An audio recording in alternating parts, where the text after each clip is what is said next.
تو پھر امام ابو الحسن عشری رحمہ اللہ نے اس سے سوال کیا کہ اگر یہ تیسرا بچہ جو بچپن میں ہی فوت ہو گیا نا، یہ اللہ تعالیٰ سے سوال کر لے کہ باری تعالیٰ آپ نے مجھے بڑا کیوں نہیں کیا، میرے لیے بڑا ہونا فائدہ مند تھا، میں بڑا ہوتا، میں بھی نیکی کرتا، ایمان لاتا اپنے بھائی کی طرح، میں بھی جنت میں جاتا، اگر میرے لیے یہ چیز فائدہ مند تھی تو مجھے آپ نے بڑا کیوں نہیں کیا، بچپن میں کیوں مار دیا آپ نے؟ تو معتزلی کہنے لگا کہ اللہ تعالیٰ اس کو کہیں گے کہ مجھے پتا تھا تو نے بڑے ہو کر اچھا نہیں بننا، تو نے برے کام کرنے، کفر کرنا، اس لیے تیرے لیے بچپن میں ہی مر جانا بہتر تھا تاکہ تو جہنم سے بچ جائے، اس وجہ سے میں نے تجھے بچپن میں ہی مار دیا، وفات دے دی۔ تو امام اہل سنت ابو الحسن عشری رحمہ اللہ اس معتزلی سے کہنے لگے کہ جب اللہ تعالیٰ اس چھوٹے کو یہ جواب دیں گے تو جو بڑا برا ہے تو وہ اللہ سے پوچھ رہے ہیں اللہ تجھے تو پتہ تھا میں نے بڑا ہو کر برا بننا ہے، میں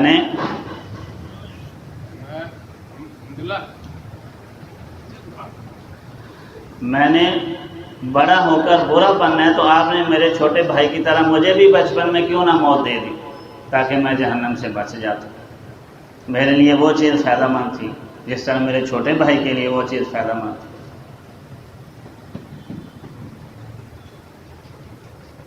تو اس پر وہ لاجواب ہو گئے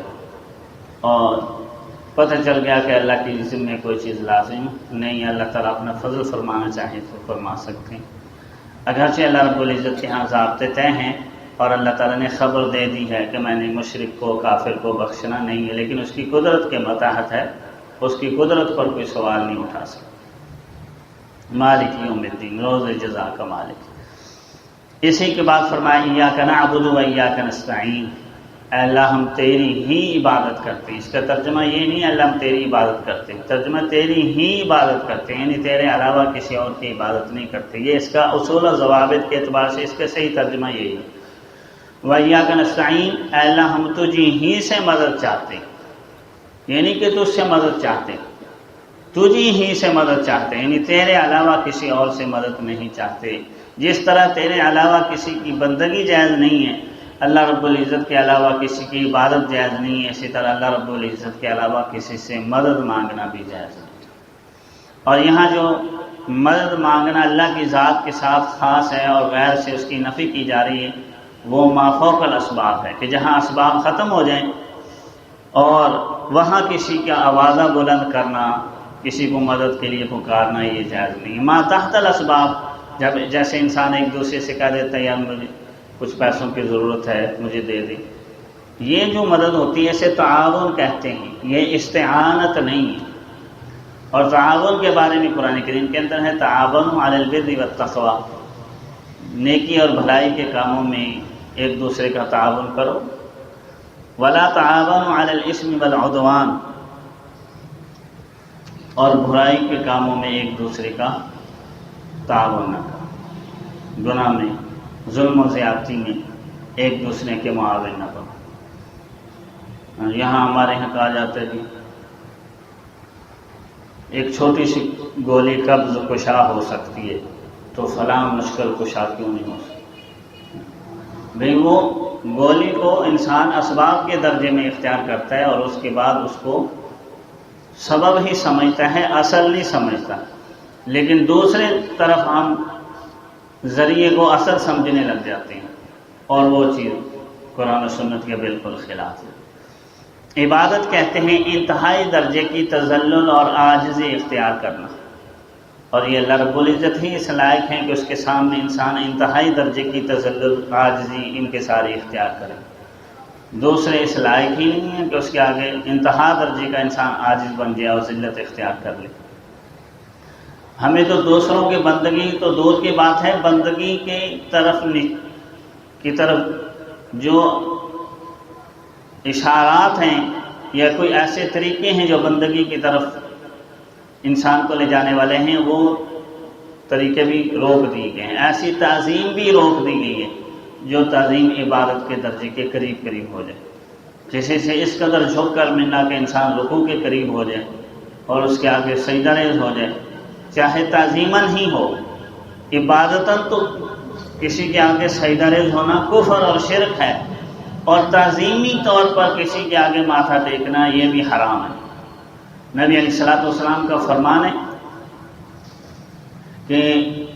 اگر میں بندگی کو، سجدے کو کسی کے لیے جائز سمجھتا تو بیوی سے کہتا کہ اپنے شوہر کو سجدہ کرے۔ تو کون سا سجدہ؟ یعنی تعظیمی طور پر، عبادت کے طور پر تو سجدہ کسی شریعت میں جائز رہا ہی نہیں ہے۔ یوسف علیہ السلام کے بھائیوں نے جو یوسف علیہ السلام کو سجدہ کیا، 13ویں پارے میں اس کا تذکرہ ہے، وہ سجدہ تعظیمی تھا، عبادت کا سجدہ نہیں تھا۔ عبادت تو صرف ایک اللہ کی ذات کی ہے، اس میں تو کسی کا کوئی اختلاف ہی نہیں۔ ہاں، گزشتہ شریعتوں میں تعظیم کی اجازت تھی، اس شریعت میں وہ تعظیم بھی منع کر دی گئی ہے، اور اس حدیث میں نبی علیہ الصلوۃ والسلام تعظیم ہی کی،